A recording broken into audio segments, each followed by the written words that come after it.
नमस्कार दोस्तों, आपके अपने YouTube चैनल प्रकाश एजुकेशन हब पर आपका हार्दिक स्वागत। मेरे साथ में आज 12 फरवरी 2024 के करंट अफेयर्स के इस महत्वपूर्ण सेशन के अंदर जिसमें जानने वाले ऐसे कौन से इंपोर्टेंट क्वेश्चन है और करेंगे उनका डिटेल में डिस्कशन।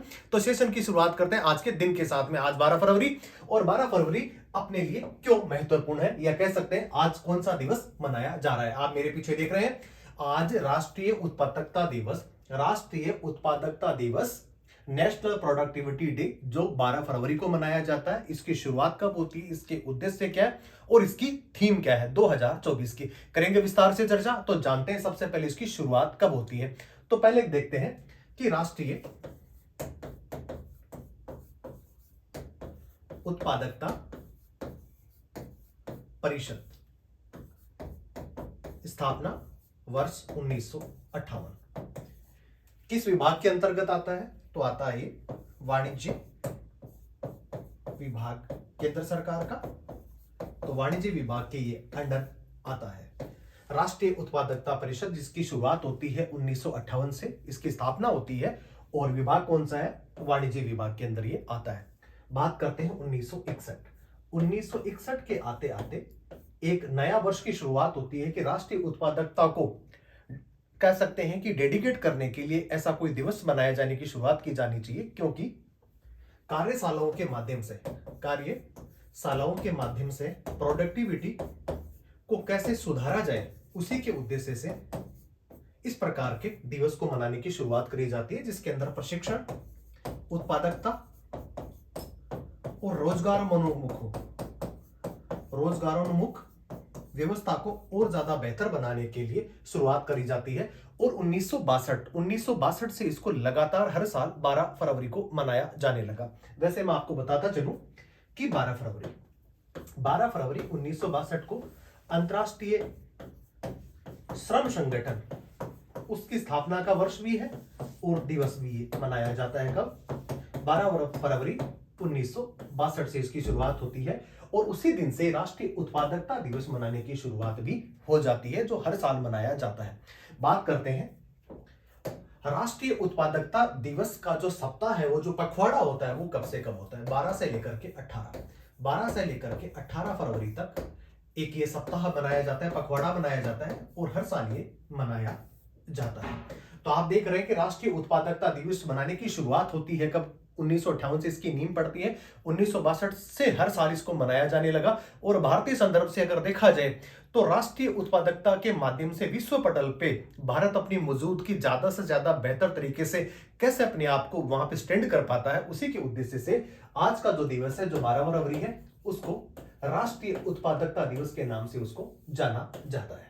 तो चलिए अब जानते हैं आज के सेशन का पहला महत्वपूर्ण करंट अफेयर्स का पहला प्रश्न। जानते हैं क्या पूछा जा रहा है आपसे।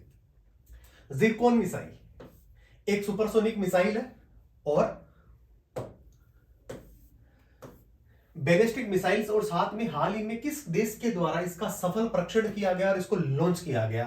तो अगर वैसे देखा जाए विश्व के अंदर 2-4 ऐसी कंट्रीज हैं जो सबसे ज्यादा किसी प्रकार की मिसाइलों की बात करें में, चाहे परमाणु बमों की बात करें और चाहे सुपरसोनिक मिसाइल हो, या बहुत सारे अत्याधुनिक जो हथियार हैं वो सब बनाती हैं, जिसके क्रम के अंदर अमेरिका, रूस, चीन, इजराइल, फ्रांस और अब भारत भी। लेकिन अब देखा जाए कि 22 फरवरी 2022 लगभग 2 साल होने को आए हैं और यूक्रेन और रशिया के मध्य काफी लंबे समय से 2 साल होने को आए हैं, अभी भी युद्ध खत्म होने का नाम नहीं ले रहा है। और उसी की कड़ी के अंदर हम देख रहे हैं कि जिरकोन एक मिसाइल जो रशिया ने इजाद करी है, और ये जो मिसाइल है वो किसके लिए केंद्रित की गई, कीव यूक्रेन की राजधानी है, और उसी को टारगेट करने के लिए एक जिरकोन नामक मिसाइल का भी क्या किया है, इसने लॉन्च करी है, इसको इजाद करी है टेक्नोलॉजी को। राष्ट्र कौन सा हो जाएगा, रशिया। इससे क्या होगा, ये 1 से लेकर के 9 मैक गति वाली ये मिसाइल जो 1000 किलोमीटर की दूरी को क्या कर सकती है, ये तय कर सकती है और बड़े इलाके के अंदर ये नुकसान पहुंचा सकती है। तो यह हाल ही के अंदर जो जिरकोन जो मिसाइल है, इसका भी परीक्षण जो किया है वो किसने किया है? ये रसिया ने किया। तो इसका जो आंसर होने वाला है वो कौन सा होने वाला है? रसिया होने वाला है। गौरतलब ये भी है कि 22 फरवरी 2022 से लेकर के अब तक, जो आज आप 12 फरवरी देख रहे हैं, मात्र 10 दिन बचे हैं 2 साल पूरे होने में, और अभी भी युद्ध अभी खत्म होने का नाम नहीं ले रहा है। बहरहाल आप कुछ और महत्वपूर्ण फैक्ट्स भी जान ली इसके माध्यम से। रूसी सेना ने हाल ही में कीव को निशाना बना करके 3M22 जिरकोन मिसाइल लॉन्च करी।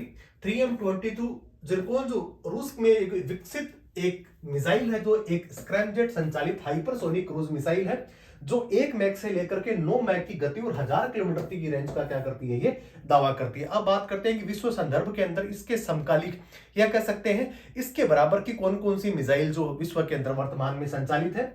तो ये चीन की DF-17 और रूस के एवानगार्ड जैसे अन्य हाइपरसोनिक हथियारों से क्या ये भिन्न है। और जैसा कि मैं आपको बता चुका हूं कि 22 फरवरी 2022 से जो युद्ध यूक्रेन और रसिया के बीच वर्तमान में चला जा रहा है।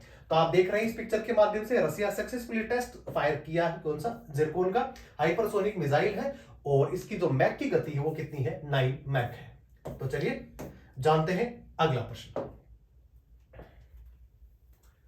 हाल ही में विश्व बैंक की लॉजिस्टिक परफॉर्मेंस इंडेक्स रिपोर्ट 2023 में भारत का कौन सा स्थान रहा? 139 देशों की ये लिस्ट, जिसमें भारत का स्थान रहा 38वां। लॉजिस्टिक परफॉर्मेंस होता क्या है? जिसके अंदर हम आयात तथा निर्यात, जिसमें आप देख रहे हैं कि कौन कौन सी चीजें शामिल करी जाती है, जिसके अंदर शिपमेंट, परिचालन और बहुत सारी चीजें, जिसके माध्यम से इस प्रकार की रिपोर्ट को तैयार किया गया। और उसमें भारत का जो स्थान है वो कौन सा है? 38वां स्थान इसके अंदर भारत को मिला है। आप देख लेते हैं कि इसके अंदर कौन कौन सी ऐसे पैमाने हैं। देख रहे हैं कि आप 38वां है। विश्व बैंक 2023 के अनुसार लॉजिस्टिक प्रदर्शन सूचकांक में 139 देशों में 38वें स्थान पे भारत रहा है। 2018 के अंदर 6 स्थान ऊपर चढ़ गया था और अभी वर्तमान में आ गया है नीचे।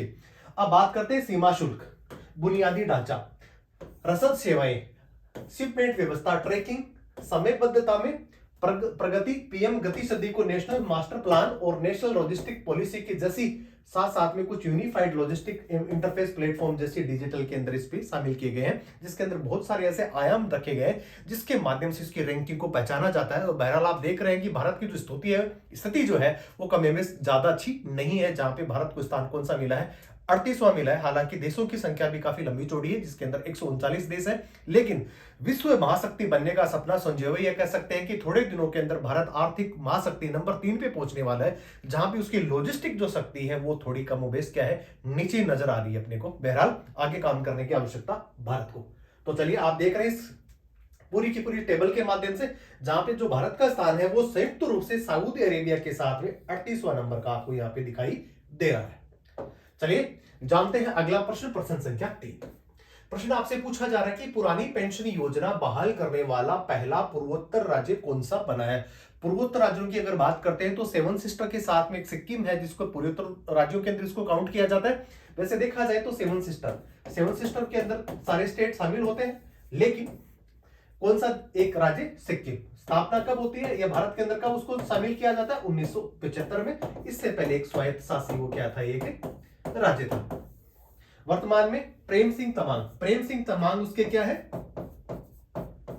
वो इसके मुख्यमंत्री हैं। तो इसका जो आंसर होने वाला है वो कौन सा होने वाला है? ये 2006 के अंदर आप हम सब लोगों को पहले से विदित कि न्यू पेंशन स्कीम एनपीएस की स्थापना कब हो जाती है? ये हो जाती है 2006 के बाद में भारतवर्ष के अंदर कोई भी कार्मिक अगर सरकारी सेवा में आता है तो उसको पुरानी पेंशन या कह सकते हैं ओपीएस पेंशन उसको नहीं मिलेगी। इस प्रकार का केंद्र सरकार के द्वारा बनाया गया कानून था। लेकिन अभी राज्य सरकारें जिस प्रकार पहल कर रही हैं और कर्मचारियों की डिमांड के अनुसार उनको ओपीएस जो पुरानी पेंशन जो लागू थी उसी के अनुसार पेंशन देने की जो बात कर रही हैं, उसी के क्रम के अंदर सिक्किम सरकार ने भी इस प्रकार का एक नया फैसला किया है, जिसके अंदर पुरानी पेंशन कार्मिकों को दी जाएगी। तो चलिए जान लेते हैं इसके बारे में कुछ अन्य चीजें।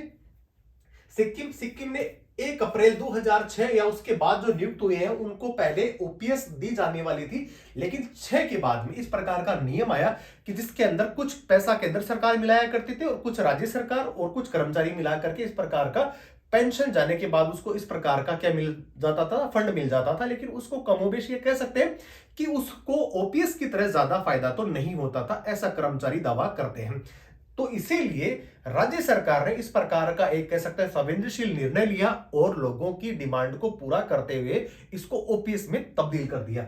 अब जानते हैं राज्य सरकार के कर्मचारियों के लिए पुरानी पेंशन योजना जो ओपीएस थी वो उसको बहाल कर दिया गया। 31 मार्च 1990 को या उससे पहले नियुक्त कर्मचारियों को पहले ही मिला करती थी और उसके बाद में 2006 में इसको चेंज कर दिया गया। सिक्किम सेवा पेंशन नियम 1990 के तहत लाभ इसको मिलने वाला है। वर्तमान में जो मुख्यमंत्री हैं जिनका नाम प्रेम सिंह तमांग है और इस योजना को फिर से बहाल करने की घोषणा करी है। अब बात करते हैं सिक्किम की राजधानी कौन सी है, गंगटोक है। किसके साथ में सीमा बनाता है, तो ये बनाता है चीन के साथ में।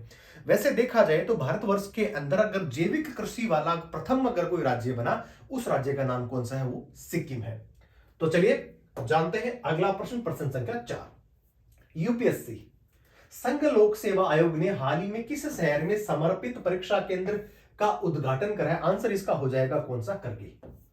जम्मू और कश्मीर जिस प्रकार आर्टिकल 370 हटा और उसके बाद में केंद्र शासित प्रदेश के अंदर इसको तब्दील कर दिया गया।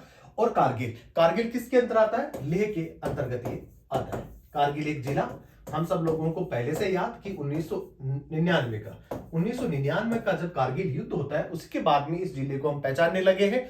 और हाल ही के अंदर जो ऊंची चढ़ाई वाला हाई एल्टीट्यूड एरिया वाला जो इलाका है, जिसके अंदर भी यूपीएससी ने वहां पे सेंटर प्रीलिम्स और मेंस के एग्जाम कराने का निर्णय लिया है, जहां पे वहां पे भी सेंटर बनाने की बात करी गई, जहां पे जो लोग हैं या कह सकते हैं जो एस्पायरेंट्स हैं उनको नीचे की तरफ घाटी की तरफ नहीं आना पड़े, श्रीनगर की तरफ, और अपने एग्जाम को करगिल में ही दे सके। और उसी के उद्देश्य से यूपीएससी ने इस प्रकार की शुरुआत कारगिल में भी करी है। अब बात करते हैं संघ लोक सेवा आयोग की। आर्टिकल 315 से लेकर के 323 के मध्य इस प्रकार का उल्लेख मिलता है कि एक राष्ट्र के अंदर या कह सकते हैं भारत सरकार में संघ लोक सेवा आयोग की स्थापना की जाएगी और समानांतर रूप से राज्य सरकार भी जो है वो क्या करेंगी, राष्ट्रपति के माध्यम से राज्य लोक सेवा आयोग की क्या करेंगी, स्थापना करेंगी, जिसके अंदर राज्यपाल की भी महत्वपूर्ण भूमिका होती है। अब बात करते हैं कि संघ लोक सेवा आयोग कौन से भाग के अंदर है, भाग 14। संविधान के भाग 14 के अंदर संघ लोक सेवा आयोग का क्या मिलता है, अपने को उल्लेख मिलता है। दो चीजें होगी। अब बात करते हैं कि संघ लोक सेवा आयोग के सदस्य कितने होते हैं, सदस्यों की संख्या होती है 10 और साथ में एक होते हैं अध्यक्ष। वर्तमान में मनोज सोनी संघ लोक सेवा आयोग के अध्यक्ष है। और हमने एक दिन पहले जो सेशन करा था, 4-5 रोज पहले जो सेशन करा था, उसके अंदर सीलवर्धन सिंह, इससे पहले वो सीआईएसएफ के महानिदेशक हुआ करते थे और उसके बाद में वो यहां पे रिटायर होकर के आए और उनको वहां पे क्या कर दिया गया, यहां पे अपॉइंट कर दिया गया एज ए मेंबर। तो अभी वर्तमान में सदस्यों की संख्या 10 और एक उसके अंदर होता है अध्यक्ष। जानते हैं इसके बारे में कुछ अन्य चीजें। सीमांत जिले यूपीएससी उम्मीदवारों की मांगों को जवाब देते हुए यूपीएससी ने कारगिल में एक समर्पित परीक्षा केंद्र की करी है स्थापना।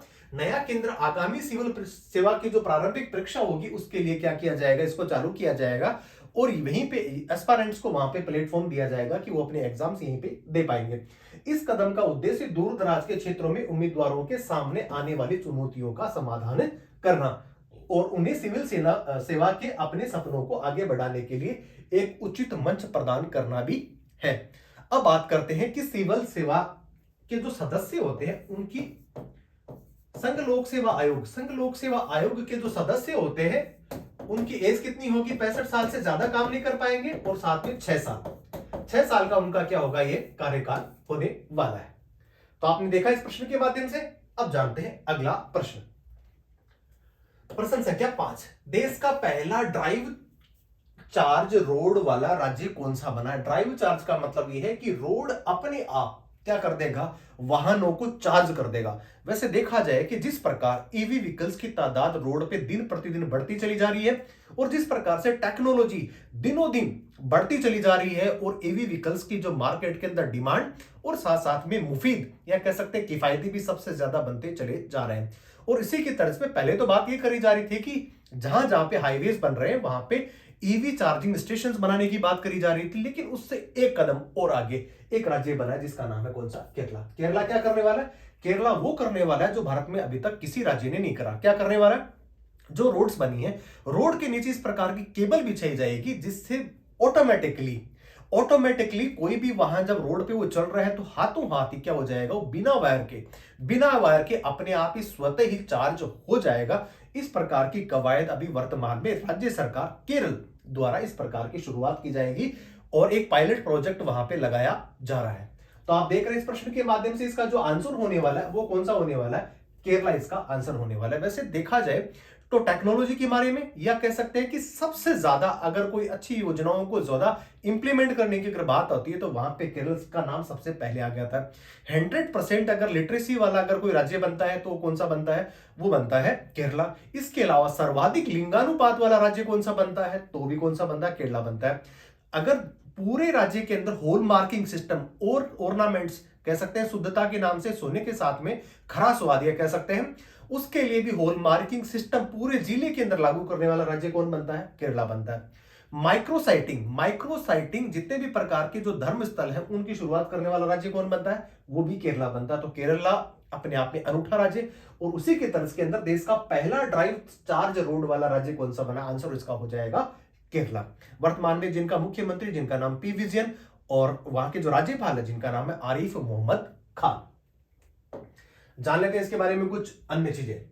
केरल हाईवे पर इलेक्ट्रॉनिक्स गाड़ियों के लिए चार्जिंग स्टेशंस की जरूरत पड़ने वाली अब नहीं है। वायरलेस टीवी चार्जिंग इंफ्रास्ट्रक्चर के लिए पायलट प्रोजेक्ट पे काम चलाया जा रहा है। वायरलेस चार्जिंग प्रोजेक्ट के तहत सड़कों के नीचे कॉपर जिस प्रकार की बिछाई जाएगी और वायरलेस चार्जिंग तकनीक के जरिए अब चलती गाड़ी को भी क्या किया जाएगा? चार्ज किया जा सकेगा।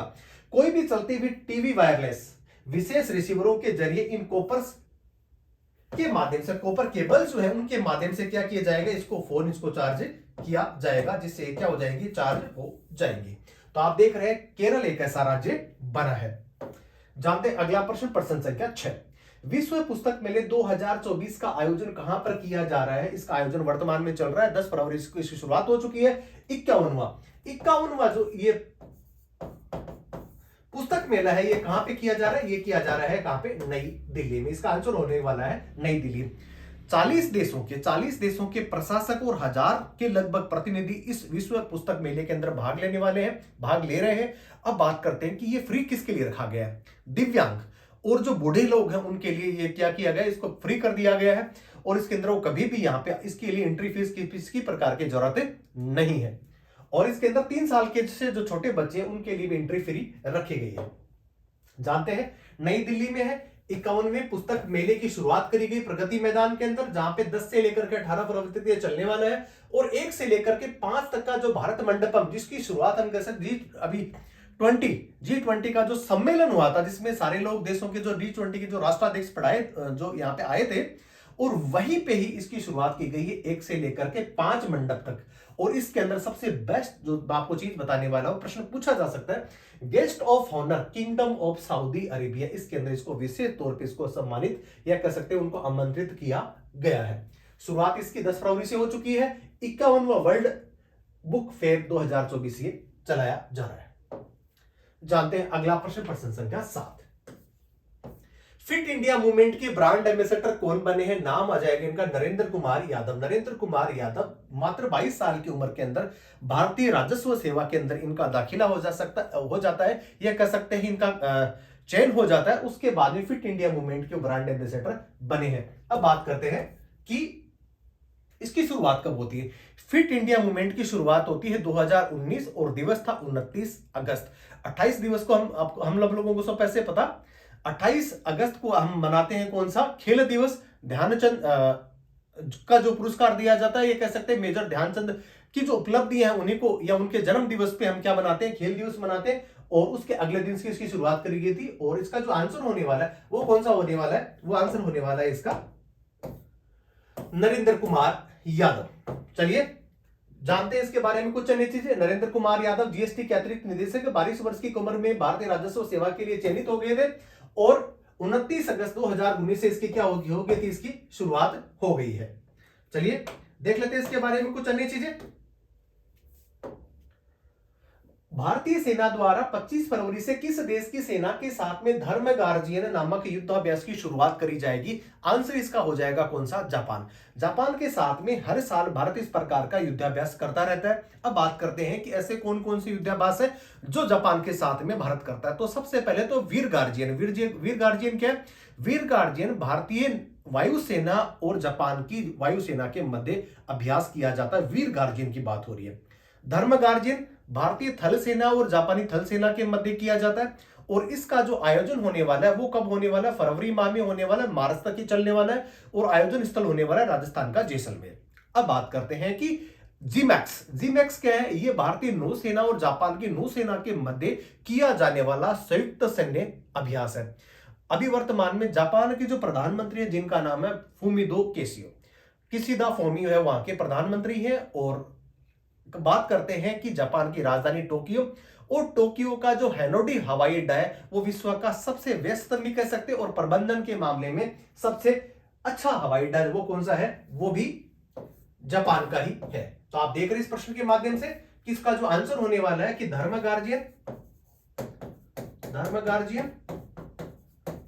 साथ में वीर गार्जियन और जीमैक्स, ये सारे के सारे युद्धाभ्यास किसके साथ में किए जाते हैं? ये जापान के साथ में किए जाते हैं। आप देख रहे हैं 25 फरवरी से 9 मार्च के मध्य तक ये चलने वाला है। और इससे पहले सऊदी अरब, अब बात करते हैं सऊदी अरब के साथ में भी अभी जैसलमेर के अंदर एक बड़ा संयुक्त सैन्य अभ्यास किया गया जिसके अंदर 45 ऐसे सैन्य कार्मिक थे जो अरब कंट्रीज या कह सकते सऊदी अरब के थे और उन्होंने भारत की संयुक्त सेना के साथ में क्या किया था? अभ्यास किया था। जानते हैं अगला प्रश्न, प्रश्न संख्या 9। हाल ही में कर्मचारी भविष्य निधि संगठन ने 2023-24 के लिए कर्मचारी भविष्य निधि का कितना प्रतिशत तय किया है? आंसर इसका हो जाएगा कौन सा? 8.25। 8.25% की ईपीएफ की जो भविष्य निधि है कर्मचारियों की, उसकी क्या है? ब्याज दर की जो प्रतिशत है वो इसको रखा है। जान लेते हैं इसके बारे में कुछ नहीं चीजें। 8.25% है। सेंट्रल बोर्ड ट्रस्ट ने 2023-24 के लिए 13 लाख करोड़ रुपए की राशि से रिकॉर्ड 1.07 करोड़ रुपए सदस्यों को वितरित करने का लक्ष्य इस प्रकार का निर्धारित किया जो पेंशनर है। वित्त मंत्रालय की मंजूरी के बाद में 8 करोड़ सदस्यों के खातों में इस प्रकार की जो राशि इसको ट्रांसफर किया जाएगा। पीएफ पर जमा ब्याज की दर 8.25% पिछले 3 सालों में सर्वाधिक है, सबसे इंपॉर्टेंट है और ये बनी हुई है। और इसी का कारण है कि पहले 2022-23 के अंदर 8.15% थी, जबकि 2021-22 में 4 दशक के अंदर ये सबसे कम 8.10% थी। वही 2019-20 में सबसे ज्यादा कह सकते हैं 8.50 या 8.5% थी। लेकिन वर्तमान में 8.25% वर्तमान में भविष्य निधि की जो प्रतिशत रेट है किसकी? ब्याज दर की, वो बनी हुई है। और जानते हैं आज के सेशन का अंतिम प्रश्न क्या है? अंतिम प्रश्न आपसे पूछा जा रहा है कि राष्ट्रीय शिक्षा की नीति के तहत सरकार ने one nation one student ID कौन सी लॉन्च करी है? आंसर इसका हो जाएगा अपार। अपार क्या है? अपार इस प्रकार का एक प्लेटफॉर्म है, ये कह सकते हैं आईडी, जिसके माध्यम से स्टूडेंट की पूरी जो जानकारी है वो आपको पोर्टल पे मिल जाएगी, जिसके माध्यम से उसको डॉक्यूमेंट्स कैरी करने की आवश्यकता बिल्कुल भी नहीं रहेगी। जब भी आप किसी एडमिशंस कराने के लिए किसी स्कूल, कॉलेज या बड़े इंस्टीट्यूट में दाखिला कराने के लिए जाते हैं तो आपको कैरी करने की आवश्यकता नहीं है। आपको एक लॉगिन और एक पासवर्ड दिया जाएगा और उसी के माध्यम से कहीं पे भी आप अपनी आईडी को खोल सकते हैं, किसी को भी दिखा सकते हैं और आपको सामान कैरी करने की आवश्यकता बिल्कुल भी नहीं रहेगी। इस प्रकार का एक नया अभी कह सकते हैं कि वेबसाइट लॉन्च करी गई है। और धर्मेंद्र प्रधान जो वर्तमान में हमारे भारत के शिक्षा मंत्री हैं। अब बात करते हैं new education policy. New education policy हम सब लोगों को पहले से विदित कि 2020 के अंदर आई है, जिसके अंदर 5-3-3-4 का इस प्रकार का एक फार्मूला दिया गया, जिसके माध्यम से आपको डिग्री, डिप्लोमा इस प्रकार की चीजें कर सकते हैं। उसमें आप अगर हायर एजुकेशन करने के लिए जाते हैं, वहां पे अगर आप किसी कारणवश अगर हायर एजुकेशन को बीच में छोड़ देते हैं, ड्रॉप कर देते हैं, तो आपकी डिग्री जो है वो कहीं पे भी नहीं जाएगी। डिग्री की जगह आपको डिप्लोमा भी मिल सकता है। इसके अलावा एमफिल जो है उसको भी क्या कर दिया गया? बंद कर दिया गया। अपार है एनईपी 2020 के तहत automated permanent academy accounts registry अपार है। इससे छात्रों का अकादमिक डेटा सेफ रहेगा। रजिस्ट्रेशन के बाद में यूनिक अपार आईडी दी जाएगी। ये छात्रों की शैक्षणिक क्या होगी? पहचान भी होने वाली है। इसका उपयोग शिक्षण संस्थाओं में प्रवेश लेने के लिए हम सब लोग कर सकेंगे। इस प्रकार की कवायद अपार जो है इसके अंदर ये किया गया है। तो आप देख रहे हैं one nation one student ID और अपार इसका प्लेटफॉर्म है। वर्तमान में धर्मेंद्र प्रधान इसके क्या है? हमारे यहाँ पे राष्ट्रीय कि जो शिक्षा नीति है कह सकते हैं उसको इंप्लीमेंट करने वाले मंत्री, कह सकते हैं शिक्षा मंत्री, जिनका नाम धर्मेंद्र प्रधान। तो मेरे मित्रों आज के लिए इतना ही। बने रहिए प्रकाश एजुकेशन हब के साथ में। जय हिंद, जय भारत।